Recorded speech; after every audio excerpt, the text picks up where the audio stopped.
Dude, it's just an 8K display. What's the worst that can happen, right?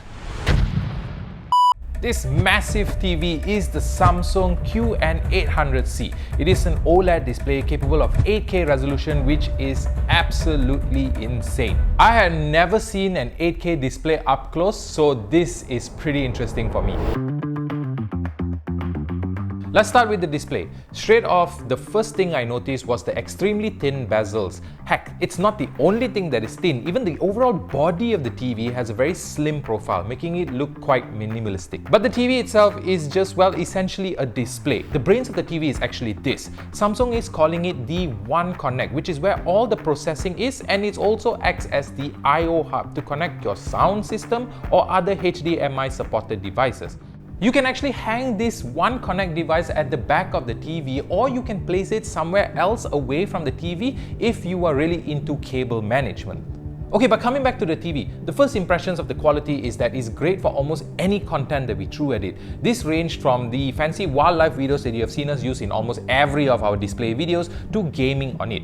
Oh, and it does support 4K at 120Hz, so if you have a PS5, then you are good there as well. The TV is smart enough to know that you're plugged in a gaming console, which in turn will change the settings menu for the TV into something more game-oriented. I'm a big vibrancy person, and this display doesn't disappoint in that department. The saturation looks good and not over the top. The contrast is not as strong as I want it to be, but that's really just a preference thing. And the viewing angle is also really great. But being that it is the top of the line TV, it does come with many features like a Depth Enhancer Pro, HDR10+, Eye Comfort Mode, a Pantone display validation, and an 8K video processor, which basically has the ability to upscale your videos up to 8K, because it is pretty tough to find content out there that does come in 8K, so it's nice that they added an upscaler. It also supports Dolby Atmos, which comes to my next point: sound.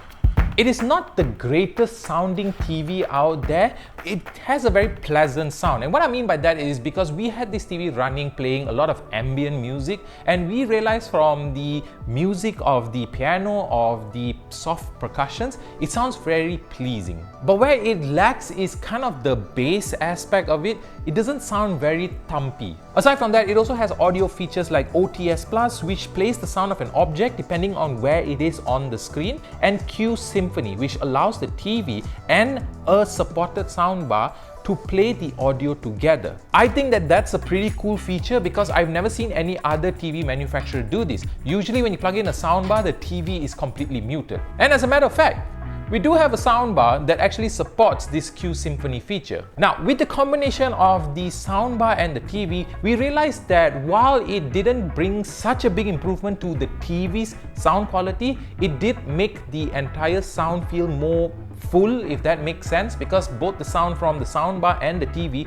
complements each other thanks to the Q Symphony feature. Of course, it is a smart TV, and just as you expect, you have a smart TV interface. I mainly like that the smart interface doesn't require you to scroll around way too much to find what you need. In fact, when you first turn on the TV, the first thing that you will see is basically all the streaming services right there in a very compact display.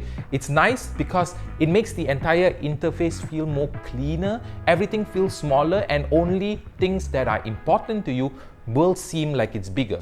And another thing we wanted to add on is that Samsung is committed to the environment. So these big ass boxes that these TVs and soundbars come in, they are easily recyclable because they are using 99% less ink, and there are no staples on the boxes. You could also break apart the box to create any type of container or smaller boxes which you can reuse for any other purposes. So guys, there you have it. That is the Samsung QN800C. Now, honestly, I am pretty dang impressed by this TV because first of all, I've never seen an 8K TV before, and we did get some 8K content to run on this TV, and it looks gorgeous. So I am officially very impressed with this TV. Now, this is just a first impressions video because it is a huge TV. It took us quite a while to unbox and set up. So stay tuned. We might take out a full review of this TV in the near future. Let me know in the comments, what do you think about 8K content? Do you think that it's gonna be the new norm because 4K kind of just got here and everybody is getting into 4K? Is 8K gonna be very soon?